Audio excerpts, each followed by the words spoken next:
Yes, friends, welcome back again. Our biology secondary PUC biology model paper third, and this is the last session. Now we are at the 34th question of the paper. 34th question is like this: briefly explain the benefits of transgenic animals. So briefly explain the benefits of transgenic animals. So transgenic animals ಅನ್ನ ಯಾವ್ಯಾವ ಕಾರಣಕ್ಕೆ ಮಾಡ್ತೀವಿ, ಏನು use ಅಂತ ಕೇಳ್ತಕ್ಕಂಥದ್ದು.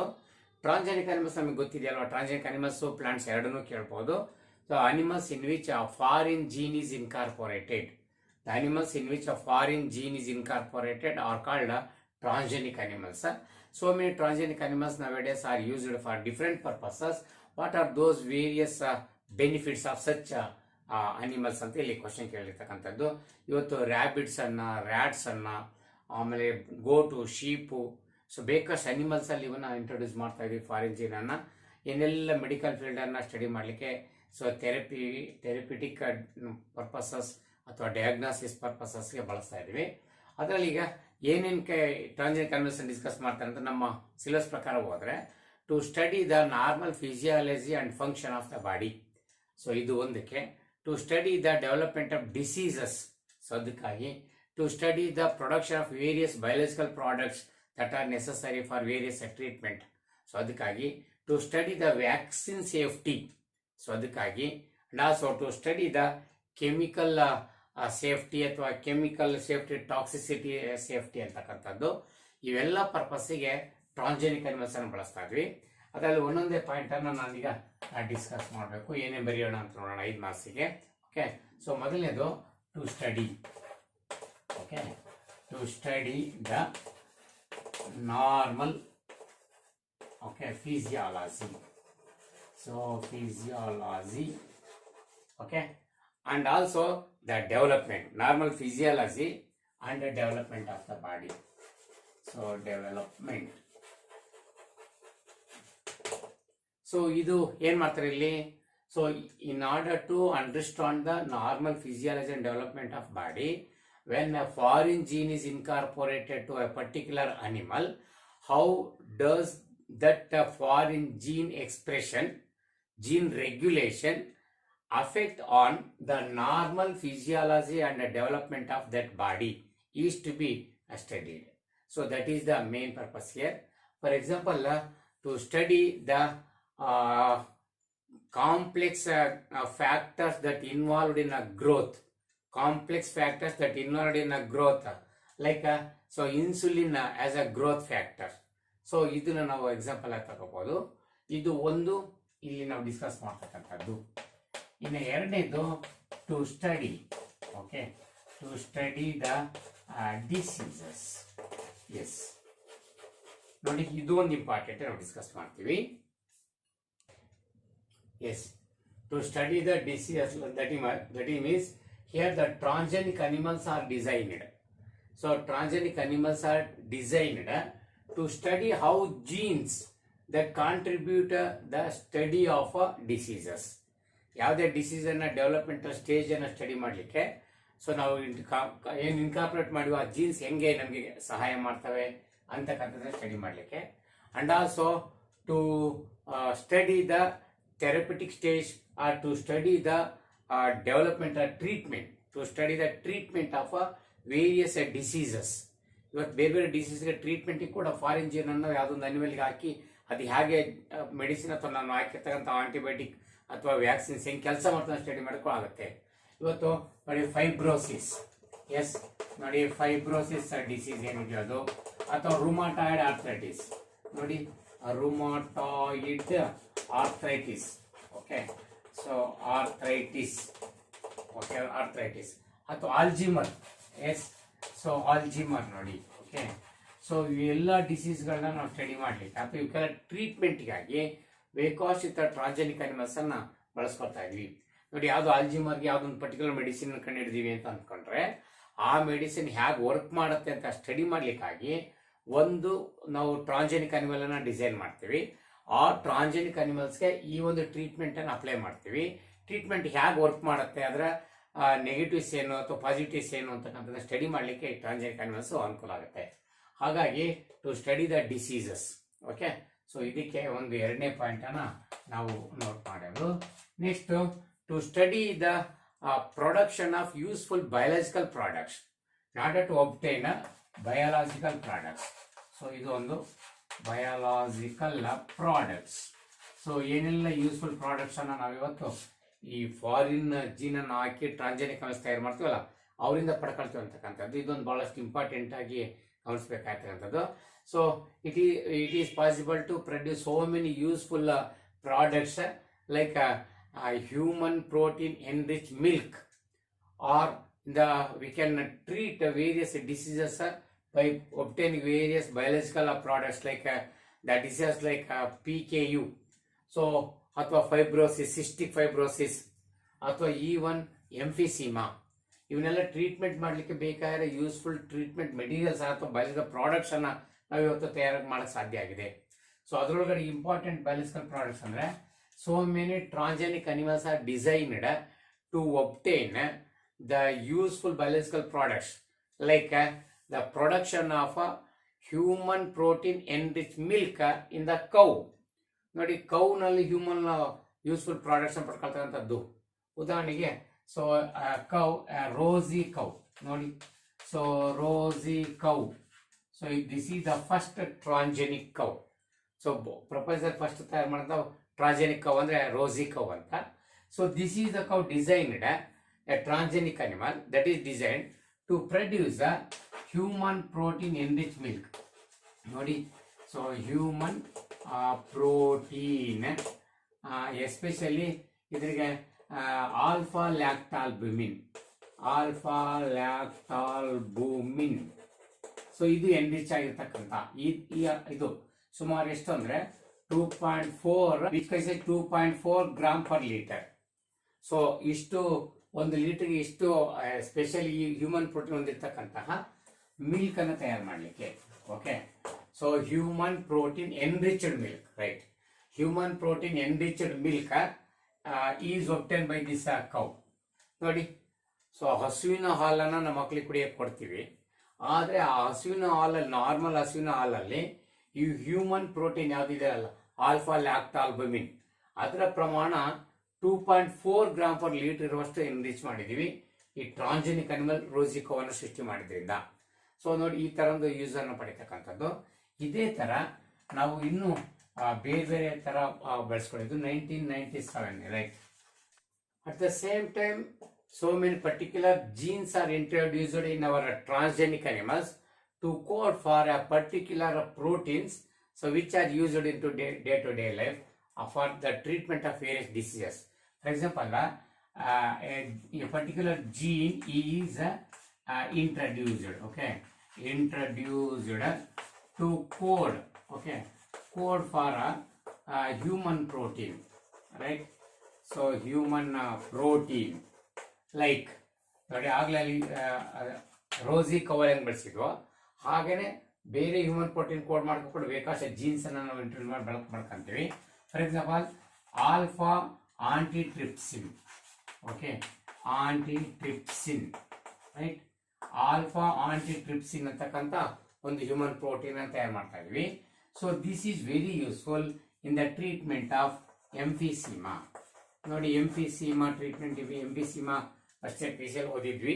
So this is one of the disease in smokers, okay, heavy cigarette smokers, where the exchange area of alveoli of the lungs decreases, so by heavy smoking, so that results in a difficulty in breathing. Okay, so ಆ ಥರದ ಎಂಫಿಸೀಮಾ, ಆ ಎಂಫಿಸೀಮಾನ treat ಮಾಡಲಿಕ್ಕೆ alpha ಆಂಟಿಟ್ರಿಪ್ಸಿನ್ ಅನ್ನು ಬಳಸ್ತಾ ಇದ್ವಿ. So ಇದೊಂದು human protein. ಈ protein ಕೂಡ ನಮ್ಮ ಟ್ರಾನ್ಜಿಕ್ ಅನಿಮಲ್ಸ್ ತಯಾರು ಮಾಡ್ತೀವಿ.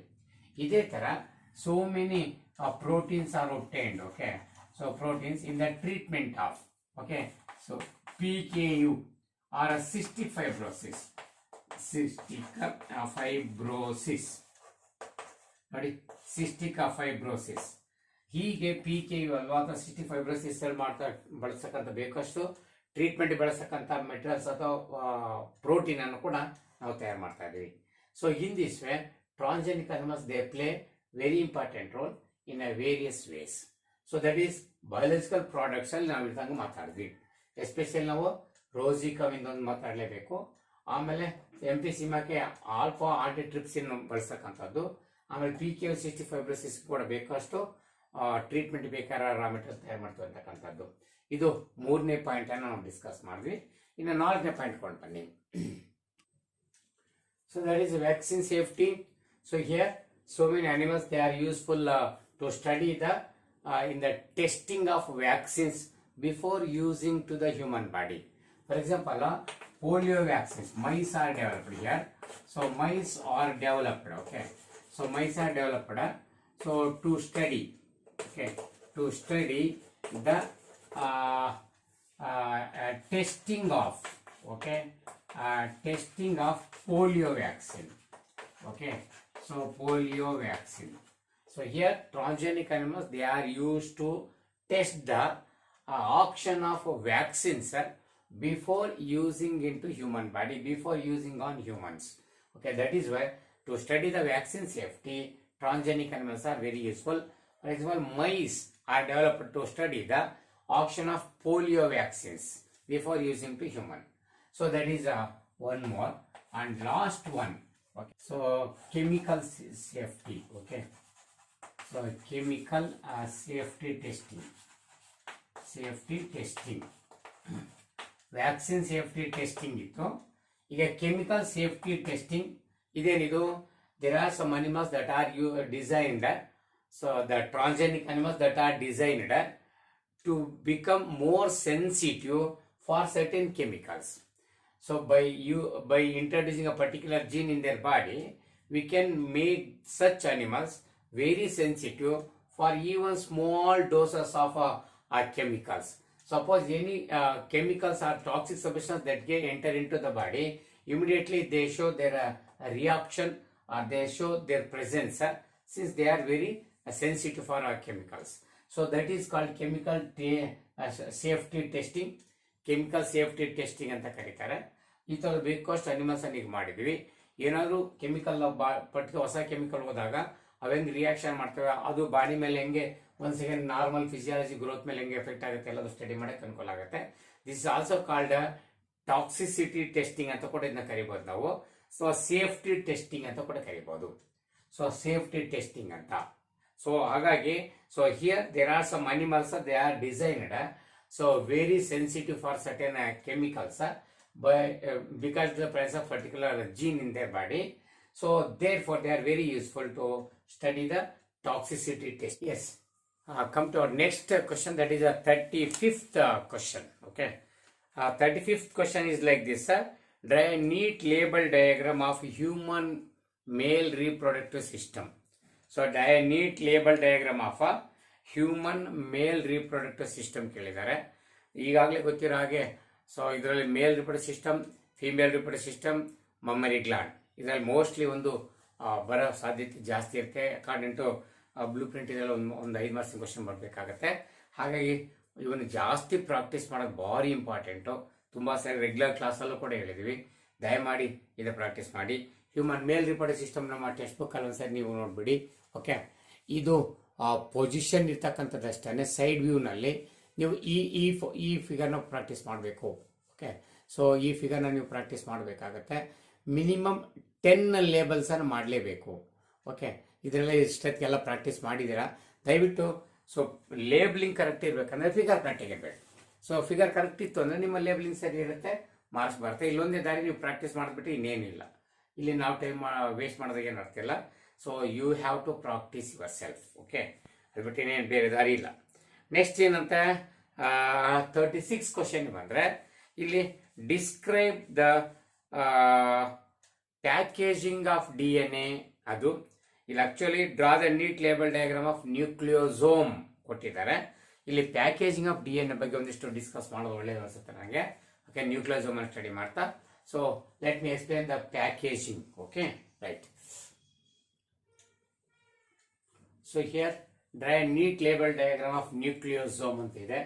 ಸೊ ಈ ಥರ ಡಯಾಗ್ರಾಮ್ ಹಾಕ್ತೀವಿ ಮತ್ತು ಇದನ್ನ ಲೇಬಲ್ ಮಾಡ್ತೀವಿ, ಇದೆಲ್ಲ ಗೊತ್ತಿರ್ತಕ್ಕಂಥದ್ದು.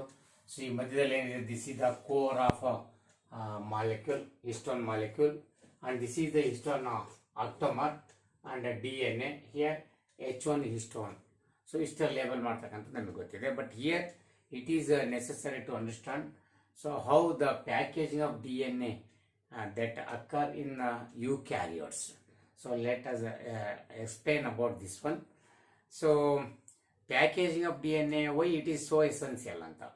In case of prokaryotes, as you have studied about prokaryotes, there is no definite described nucleus in prokaryotes, and there is a nucleoid region where the genetic material it is held with the help of a particular protein, and it lies usually at the center. Here genetic material, whether it may be DNA or RNA, so this chain or this network it held by means of a protein and remains as a naked nucleus at the region of nucleoid center or nucleoid region. That is called incipient nucleus. So that is about prokaryotes.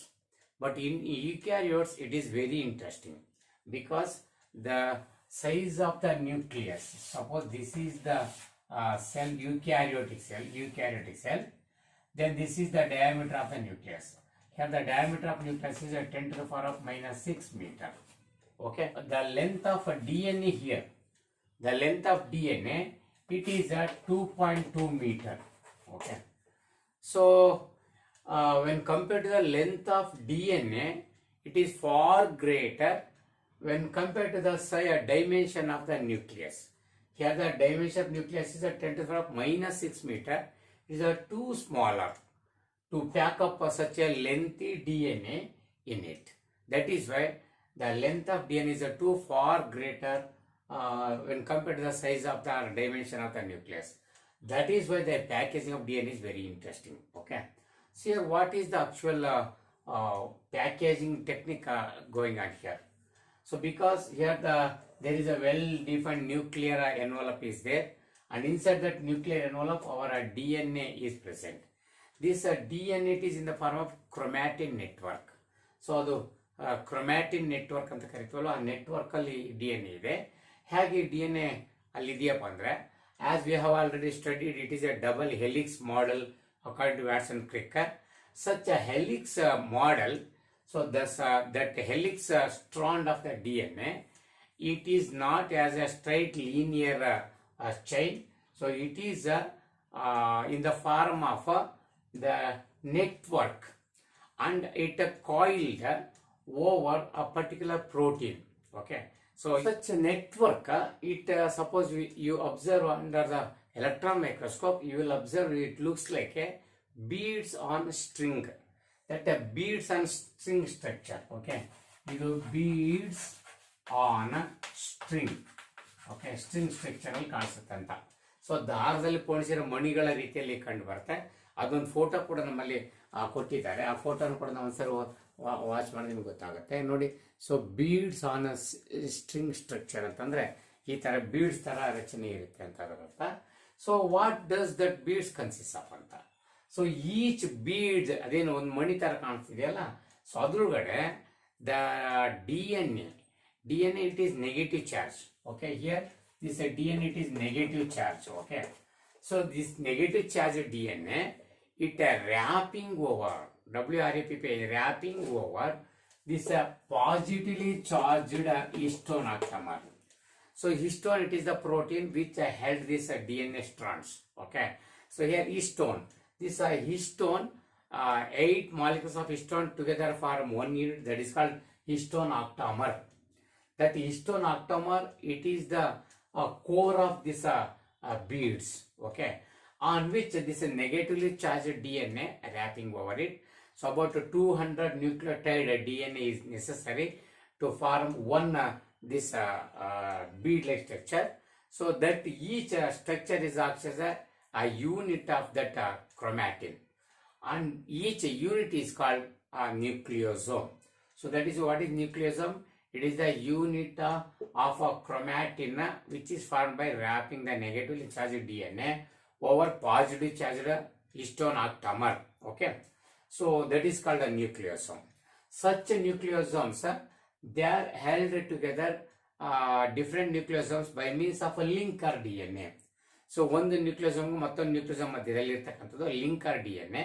ಆ linker DNA stability ಕೊಡ್ಲಿಕ್ಕಾಗಿ H1 histones ಇರ್ತವೆ. H1 histones that for stability. Actually histones ಅಲ್ಲಿ 4 ತರ histones ಇಲ್ಲಿ ಭಾಗವಹಿಸ್ತವೆ. ಅದರೊಳಗಡೆ H2A, H2B ಮತ್ತೆ H3 ಮತ್ತೆ H4 ಅಂತಕ್ಕಂಥ ಇಲ್ಲಿ ಭಾಗವಹಿಸ್ತಕ್ಕಂಥದ್ದು. ನೋಡಿ, ಇದು H2A ಮತ್ತೆ H2B ಮತ್ತೆ H3 ಹಾಗೇನೆ H4, ಈ ತರ 4 ಟೈಪ್ಸ್ ಆಫ್ ಹಿಸ್ಟೋನ್ಸ್ ಇರ್ತವೆ. ಈ ಹಿಸ್ಟೋನ್ಸ್ ಎಲ್ಲ ಇದರೊಳಗೆ ಹಿಸ್ಟೋನ್ ಆಕ್ಟೋಮರ್ಗೆ ಭಾಗವಹಿಸಿರ್ತಕ್ಕಂಥವು. Totally nucleosomes along with linker DNA, they form a long chain of the chromatin thread.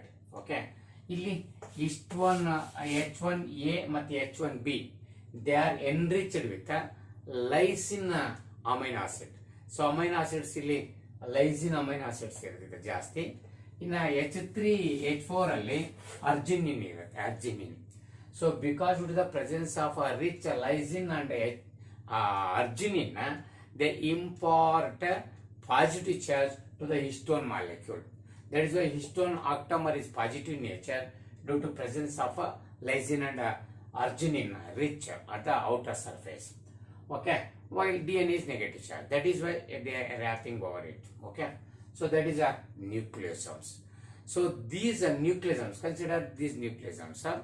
ಇಲ್ಲಿ nucleosomes ಅಂದ್ರೆ one nucleosome and it's a linker DNA.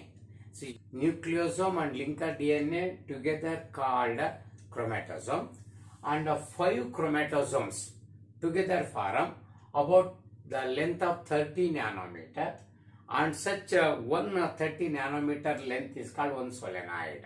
ಈ solenoid ಗಳು ಇದಾವಲ್ಲ, they are folding one upon each other. They are folding one upon each other, and in turn again they fold upon one another to form a highly network.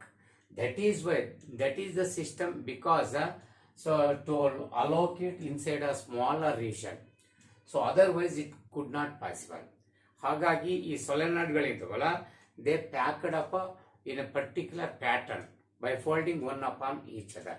So ಆ ಥರ ಒಂದು ಮೇಲೊಂದು pack up ಆಗೋದ್ರಿಂದ ಸಾಧ್ಯ ಆಗಿದೆ. So finally they form a compact structure. At the time of cell division they form chromosomes. So chromosome ಇನ್ನೂ compact ಆಗಿ ಸೇರ್ಕೊಂಡಿರ್ತವೆ, compact arrangement ಆಗಿ ಕ್ರೋಮೋಸೋಮ್ ಫಾರ್ಮೇಷನ್ ಆಗ್ತವೆ. ಅಂತ ಕ್ರೋಮೋಸೋಮ್ ನ ಒಂದು ಕ್ರೊಮ್ಯಾಟಿಡ್ ಸ್ಟ್ರಾಂಡ್ ಅನ್ನ ನೋಡಿದ್ರೆ ಅಲ್ಲಿ ಏನು ಈ ನೆಟ್ವರ್ಕ್ ಎಲ್ಲ ಪ್ಯಾಕೇಜ್ ಆಗಿದೆಯಲ್ವಾ, ಸೊ ನೆಟ್ವರ್ಕ್ ಪ್ಯಾಕೇಜ್ ಬಂದ್ರೆ there are some regions where they are densely packed, okay, and some region they are loosely packed. So that densely packed region is called heterochromatin. Okay, heterochromatin, and loosely packed, that is a euchromatin.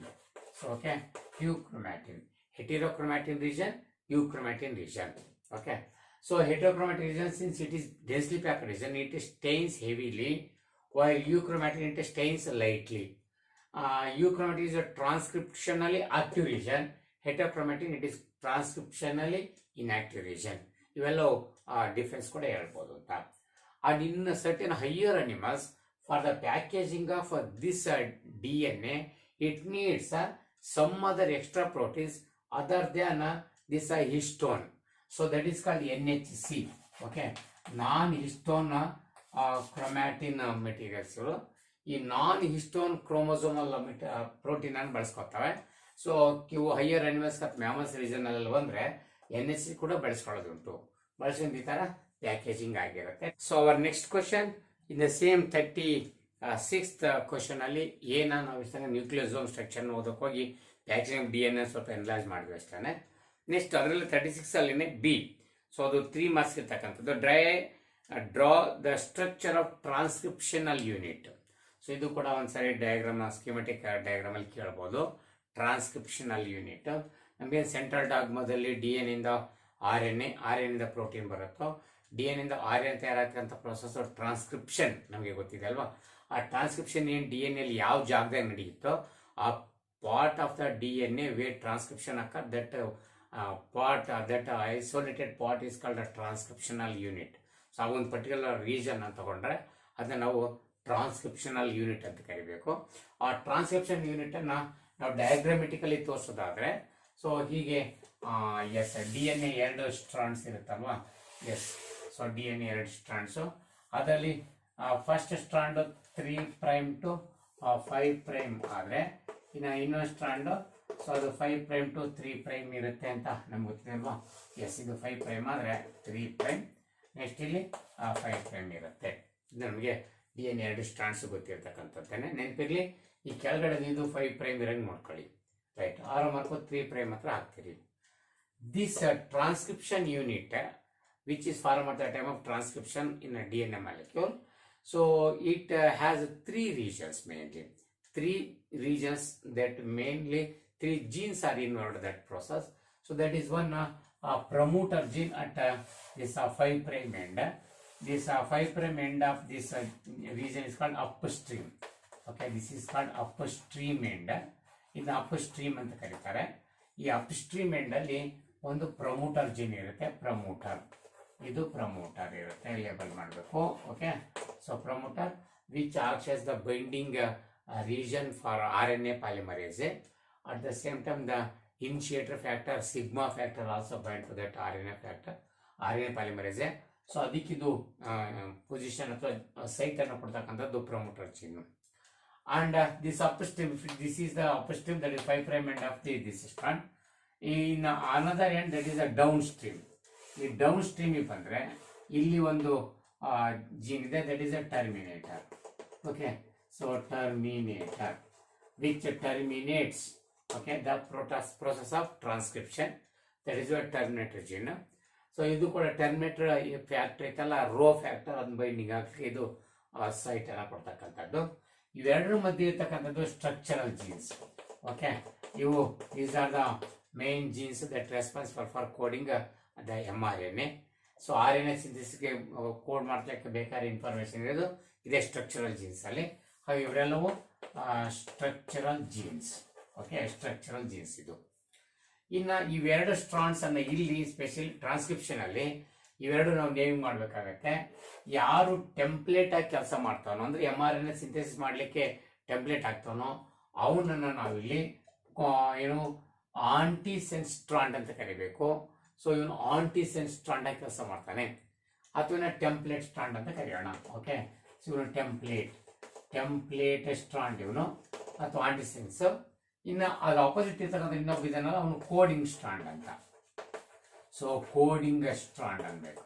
Of course ಇದು ಯಾವತ್ತೂ code ಮಾಡಲ್ಲ, ಆದ್ರೂ coding strand ಅಂತ ಇದನ್ನ ಕರಿಬೇಕು ನಾವು. Okay, ಇದು coding strand ಅಥವಾ ಸೆನ್ಸ್ ಸ್ಟ್ರಾಂಡ್, ಇದು ಆಂಟಿಸೆನ್ಸ್ ಸ್ಟ್ರಾಂಡ್ ಅಥವಾ ಟೆಂಪ್ಲೇಟ್ ಸ್ಟ್ರಾಂಡ್ ಅಂತ ಕರಿಬೇಕು. ಸೊ ಇದು various parts of this transcriptional unit ಅಥವಾ ಟ್ರಾನ್ಸ್ಕ್ರಿಪ್ಷನ್ ಯೂನಿಟ್. ಇವೆಲ್ಲ ಲೇಬಲಿಂಗ್ ಮಾಡಬೇಕಾಗತ್ತೆ. ಸೊ ಈ ಫಿಗರ್ನ ಬಾರ್ದು. ಮತ್ತೆ ಇನ್ನು ಟ್ರಾನ್ಸ್ಕ್ರಿಪ್ಷನ್ ಇನ್ ಪ್ರೋಕ್ಯಾರಿಯೋಟ್ಸ್ ಅಥವಾ ಯೂಕ್ಯಾರಿಯೋಟ್ಸ್ ಹೋದಾಗ ಇಲ್ಲಿ ಏನು ಟ್ರಾನ್ಸ್ಕ್ರಿಪ್ಷನ್ ನಡೀತೋ ಅದು chain of initiation, chain of elongation, chain of termination ಅದ್ರಲ್ಲಿ ಎಕ್ಸ್ಪ್ಲೇನ್ ಮಾಡ್ತೀರಾ. ಜಸ್ಟ್ ಇದೊಂದು ಎಷ್ಟು 2-3 ಸರಿ ಫಿಗರ್ಗಳು ಈ ಥರವೆಲ್ಲ ಹಾಕ್ಬಿಟ್ಟು ಪ್ರಾಕ್ಟೀಸ್ ಮಾಡಿ. ಹಾಸ್ಪಿಟಲ್ ಇಲ್ಲಿಂದ ಜಾಸ್ತಿ ಟೈಮ್ ವೇಸ್ಟ್ ಮಾಡೋದೇನಿಲ್ಲ. ನೇರವಾಗಿ ನಮ್ಮ 37th question and the last ಕ್ವಶನ್ಗೆ ಎಂಟ್ರಿ ಆಗೋಣ ಬನ್ನಿ.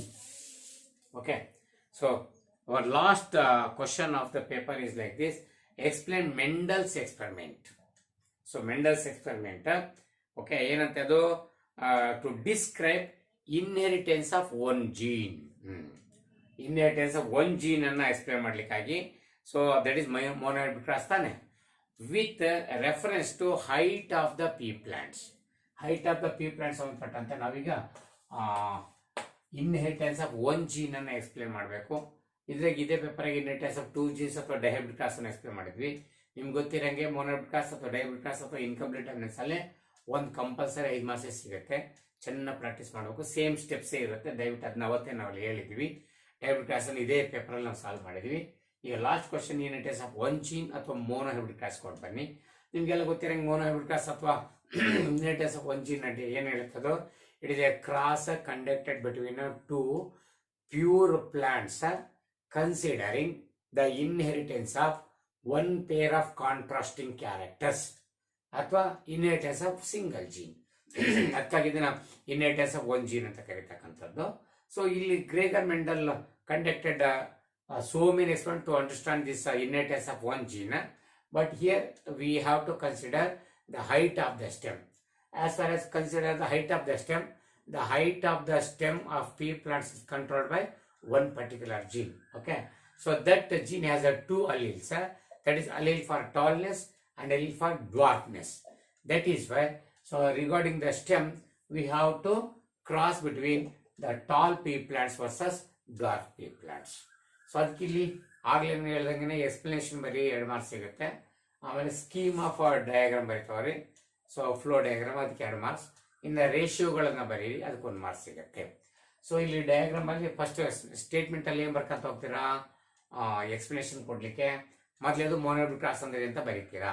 A cross conducted between 2 pure plants considering inheritance of 1 pair of contrasting character ಅಂತಾನೋ ಇನ್ಹೆರಿಟೆನ್ಸ್ ಆಫ್ ಸಿಂಗಲ್ ಜೀನ್ ಅಂತಾನೋ ಬರೀತೀರಾ. That is called monohybrid cross ಅಂತ. ಆಮೇಲೆ Gregor Mendel conducted an experiment to understand the monohybrid cross by crossing between the tall pea plant versus dwarf pea plants considering height of the stem ಅಂತ ಒಂದು main statement ಕೊಡಿ. ಆಮೇಲೆ ಅದರಲ್ಲಿ bullet wise ಹಾಕೊಂಡು ಏನೇನು ಮಾಡಿದೆ ಅಂತ ನೋಡಿ. ಫಸ್ಟ್ ಪಾಯಿಂಟ್ ಅಲ್ಲಿ Gregor Mendel made a cross between pure tall pea plants with pure dwarf pea plants by transferring pollen grains from a dwarf flowers to the stigma of the tall flowers ಅಂತ ಬೇಕಾದ್ರೆ ಹೇಳಿ, ಅದು ಒಂದು point ಆಗುತ್ತೆ. ಇನ್ನು 2ನೇ point ಅಲ್ಲಿ ಏನು ನೋಡಬೇಕು, so after crossed he collected the seeds and he made to raise the crop or he produce the plants. So in F1 generation using that hybrid seeds. ಓಕೆನಪ್ಪ, in using that seeds. So yes, ಆ seeds ಅನ್ನು ಪಡ್ಕೊಂಡು F1 ಪೀಳಿಗೆಯಲ್ಲಿ plants ಉತ್ಪತ್ತಿ ಮಾಡ್ತಾನೆ. ಅದಕ್ಕೆ 2ನೇ point ಅಲ್ಲಿ he produced the plants using that crossed seeds in F1 generation. In F1 generation he found all the plants for tall. This is because the allele for tallness is dominates the allele for dwarfness. ಇಷ್ಟನ್ನ 2ನೇ point ಅಲ್ಲಿ ಬರೀರಿ. ಇನ್ನು 3ನೇ point ಅಲ್ಲಿ ಏನ್ ಬರೀತೀರಪ್ಪ, 3ನೇದಲ್ಲಿ Gregor Mendel left the F1 plants for self pollination. ಅದು 3ನೇ ಪಾಯಿಂಟ್, ಸೆಲ್ಫ್ ಪಾಲಿನೇಷನ್ ಬಿಡ್ತಾನೆ. ನೆಕ್ಸ್ಟ್ 4ನೇದೇನಪ್ಪ, ಆಫ್ಟರ್ ಸೆಲ್ಫಿಂಗ್ ಈ collected the seeds and produce the plants in F2 generation. ಅದು ಬರೀತೀರಿ. ನೆಕ್ಸ್ಟ್ ಇದಾಗಲೇ ಏನ್ ಬರೀಬೇಕು, in F2 generation he found both tall plants and dwarf plants in the ratio of 3:1. So ಅದನ್ನ ಬರೀತೀರಾ. ಈಗ ಮುಗೀತು ಸ್ಟೇಟ್ಮೆಂಟ್ಸ್ ಎಲ್ಲ. ಇನ್ನು ಮತ್ತೇನು, ಫ್ಲೋ ಚಾರ್ಟ್ ಬರೀತೀರಿ. ಫ್ಲೋ ಚಾರ್ಟ್ ಅಲ್ಲಿ ಮೊದಲು ಹೇಳ್ದಂಗೆ ಪೇರೆಂಟ್ 1 ಪ್ಲಾಂಟ್ಸ್ ಅನ್ನು ಬರೀಬೇಕು. ಅದಕ್ಕೆ ಬರೀತೀರಾ pure tall, okay, pure tall pea plants, tall plants, okay, versus pure dwarf plants, okay, dwarf plants. S, ಇದಾದ ನಂತರ ಇವರ ಜೀನೋಟೈಪ್ ಅನ್ನು ಬರೀಬೇಕು. Okay, genotype. ಜೀನೋಟೈಪ್ ಏನು, capital T, small T, right. Next genotype ಆದ್ಮೇಲೆ ಇವರ ಗ್ಯಾಮೆಟ್ಸ್, ರೈಟ್. ಸೊ ಗ್ಯಾಮೆಟ್ಸ್, ಇಲ್ಲಿ gametes capital T ಒಂದೇ ಸೈಡ್ ಬರೆದು ನಡೀತದೆ, ಸೊ 2 ಸೈಡ್ ಬರೆದು ನಡೀತದೆ. Okay, so these are the gametes. ಇದಾದ್ಮೇಲೆ F1 plants, right. So F1 plants ಅಲ್ಲಿ ಏನು ಕರೀತಾ ಇದ್ದೀವಿ, F1 ಪ್ಲಾಂಟ್ಸ್ ಅಲ್ಲಿ ಈ ಕ್ರಾಸ್ಡ್, ಸೊ ಇವ್ರನ್ನ ಕ್ರಾಸಿಂಗ್ ಮಾಡಿರೋದು ಕ್ರಾಸ್ಡ್. ಇದನ್ನ ನೀವು ಪುನೆಟ್ ಸ್ಕ್ವೇರ್ ಅಲ್ಲಿ ತೋರಿಸೋದು. ಎಸ್, ಪುನೆಟ್ ಸ್ಕ್ವೇರ್ ಈ ತರ ಒಂದು ಪುನೆಟ್ ಸ್ಕ್ವೇರ್ ಹಾಕೊಳ್ಳಿ. ಈ ಕಡೆ ಮೇಲ್ ಗ್ಯಾಮೆಟ್ಸ್, ಈ ಕಡೆ ಫೀಮೇಲ್ ಗ್ಯಾಮೆಟ್ಸ್ ಅಂತ ತೋರಿಸಿ. Capital T, small T, right. ಎಲ್ಲದರಲ್ಲೂ capital T small T, capital T small T, capital T small T, capital T small T ಗೊತ್ತಿದೆ. ಯಾಕಂದ್ರೆ ಮೇಲೆ ನೋಡಿ ಕ್ಯಾಪಿಟಲ್ ಟಿ ಸ್ಮಾಲ್ ಟಿ ಎಲ್ಲರೂ ಸಿಗುತ್ತೆ ಅಂತ. ಇವ್ರ ಮುಂದೆ ಏನಿದು ಹೈಬ್ರಿಡ್ ಟಾಲ್, ಇವರೆಲ್ಲರೂ ಹೈಬ್ರಿಡ್ ಟಾಲ್ ಪ್ಲಾಂಟ್ಸ್ ಆಗಿರ್ತಾರೆ ಅಂತ ಮೆನ್ಷನ್ ಮಾಡ್ತೀರಾ. ವಾಟ್ ನೆಕ್ಸ್ಟ್ ಸೇಮ್ ಇದೆ, 4 ಪ್ಲಾಂಟ್ಸ್ ರಿಪೀಟ್ ಆಗೋದು. ಪೇರೆಂಟ್ಸ್ 1 ಬದಲು ಪೇರೆಂಟ್ಸ್ 2 ಪ್ಲಾಂಟ್ಸ್ ಅಂತೀರಾ. ಪೇರೆಂಟ್ಸ್ 1 ನಲ್ಲಿ ಇವ್ರು ಯಾರು ಹೈಬ್ರಿಡ್ ಟಾಲ್ ತಗೋಬೇಕಲ್ವಾ, ಅದಕ್ಕಾಗಿ ಹೈಬ್ರಿಡ್ ಟಾಲ್. ಅದೇ F1 × F1 ಅಂತ ಬದಲು ಸಾಕೆ. F1 ಪ್ಲಾಂಟ್ಸ್ ಅಂದ್ರೆ ಅವರೇನೆ hybrid tall versus hybrid tall ಅನ್ನು ಬರೀತೀರಾ. ವಾಟ್ ನೆಕ್ಸ್ಟ್ ಅವರ ಜೀನೋಟೈಪ್, 2ನೇ ಜೀನೋಟೈಪ್ ತಾನೆ. ಸೊ ಜೀನೋಟೈಪ್ ಏನಪ್ಪ, ಕ್ಯಾಪಿಟಲ್ ಟಿ ಸ್ಮಾಲ್ ಟಿ, ಇಲ್ಲೇ ಜೀನೋಟೈಪ್ ಬರ್ತೀವಲ್ಲ ಇದೆಲ್ಲ. So genotype capital T small T, capital T small T. Next what, gametes. Okay, so gametes ಅನ್ನು ತಗೊಳ್ರಿ. ಗ್ಯಾಮೆಟ್ಸ್ ಏನಿದೆ, capital T small T versus capital T small T ಇಲ್ಲಿ ಕಾಣ್ತಿದೆ ಅಲ್ವಾ gametes. Next F2 plants. So F2 plants ಅನ್ನು ಬರೀತೀನಿ. Once again ಇದು ಸೆಲ್ಫಿಂಗ್ ಮಾಡಿರ್ತಕ್ಕಂಥದ್ದಲ್ವ ಇಲ್ಲಿ, ಇದು ಸೆಲ್ಫಿಂಗ್ ಅನ್ನು ಹಾಕಬೇಕು. ಸೆಲ್ಫಿಂಗ್ ಓಕೆ, ಸೆಲ್ಫಿಂಗ್ ಹಾಕೊಳ್ಳಿ. ಸೊ ಪುನೆಟ್ ಸ್ಕ್ವೇರ್ ಅಲ್ಲಿ ಮತ್ತೆ ಪುನೆಟ್ ಸ್ಕ್ವೇರ್ ಅಲ್ಲೇ ತೋರಿಸ್ತೀನಿ. ಮಾನವ ಬ್ರೀಡ್ ಜಾಸ್ತಿ ಜಾಗ ಏನು ಬೇಕಾಗಲ್ಲ. ಈ ಕಡೆ ಫೀಮೇಲ್ ಗ್ಯಾಮೆಟ್ಸ್, ಈ ಕಡೆ male gametes. Female capital T ಇಲ್ಲೇ ಇದಾವಲ್ವಾ ಸ್ಮಾಲ್ ಟಿ, ಈ ಕಡೆ ಕ್ಯಾಪಿಟಲ್ ಟಿ ಆಮೇಲೆ ಸ್ಮಾಲ್ ಟಿ ತೋರಿಸ್ತೀರಾ, ರೈಟ್. ಸೊ ಕ್ಯಾಪಿಟಲ್ ಟಿ ಇಲ್ಲಿ ಏನು ಬಂತು, ಕ್ಯಾಪಿಟಲ್ ಟಿ ಸ್ಮಾಲ್ ಟಿ, ಇಲ್ಲಿ ಕ್ಯಾಪಿಟಲ್ ಟಿ ಮತ್ತೆ ಸ್ಮಾಲ್ ಟಿ, ಇಲ್ಲಿ small T right, small T. ಹೀಗೆ ಒಳಗಡೆ ನಿದ್ದೆ ಬಿಡಬೇಕು. ಇದು ಪ್ಯೂರ್ ಟಾಲ್ ಅಂತ ಬರೀಬೇಕು. ಇಲ್ಲಿ ಹೈಬ್ರಿಡ್ ಟಾಲ್, ಓಕೆ, ಮತ್ತೆ ಇಲ್ಲೂ ಕೂಡ ಹೈಬ್ರಿಡ್ ಟಾಲ್, ಇಲ್ಲಿ ಪ್ಯೂರ್ ಡ್ವಾರ್ಫ್ ಅಂತ ಬರೀಬೇಕು. ಸೊ ಬಾಕ್ಸ್ ಒಳಗಡೆ ಏನು ಬರ್ತದೆ ಬರೀಬೇಕು, ಮೆನ್ಷನ್ ಮಾಡಬೇಕು.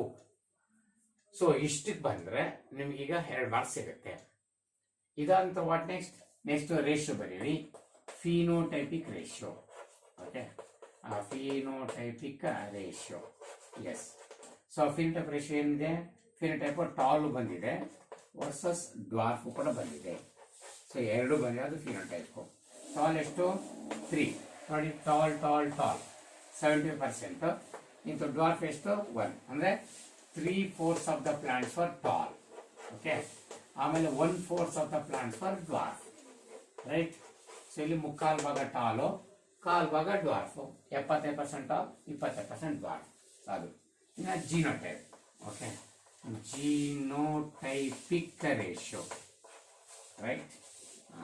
ಜೀನೋಟೈಪಿಕ್ ರೇಷಿಯೋ ಎಷ್ಟಿದೆ, ಕ್ಯಾಪಿಟಲ್ ಟಿನೂ ಇದೆ, ಕ್ಯಾಪಿಟಲ್ ಟಿ ಸ್ಮಾಲ್ ಟಿನೂ ಇದೆ, ಸ್ಮಾಲ್ ಟಿನೂ ಇದೆ. ಇದೆಷ್ಟು 1, ಇದೆಷ್ಟು 2 ಇದೆ. ಕ್ಯಾಪಿಟಲ್ ಟಿ ಸ್ಮಾಲ್ ಟಿ 2 ಇದೆ. ಇಷ್ಟು ಸ್ಮಾಲ್ ಟಿ 1 ಇದೆ. ಮುಗೀತು. ಇದು ಜೀನೋಟೈಪಿಕ್ ರೇಷಿಯೋ, ಫಿನೋಟೈಪಿಕ್ ರೇಷಿಯೋ. ಇದಕ್ಕೆ 1 ಮಾರ್ಕ್ಸ್ ಕೊಡ್ತೀವಿ. ಸೊ ಒಟ್ಟು 5 ಮಾರ್ಕ್ಸ್ಗೆ ನೀವು ಈಸಿಯಾಗಿ ಮೋನಲ್ ಕ್ಲಾಸ್ ಅನ್ನು ಬರೀಬಹುದು, right. So this is about model paper 3. So next ನಾವು ಮುಂದೆ ಕಮ್ಮಿಂಗಲ್ಲಿ ಮಾಡೆಲ್ ಪೇಪರ್ 4ಗೆ ಹೋಗ್ತಾ ಇದ್ದೀವಿ.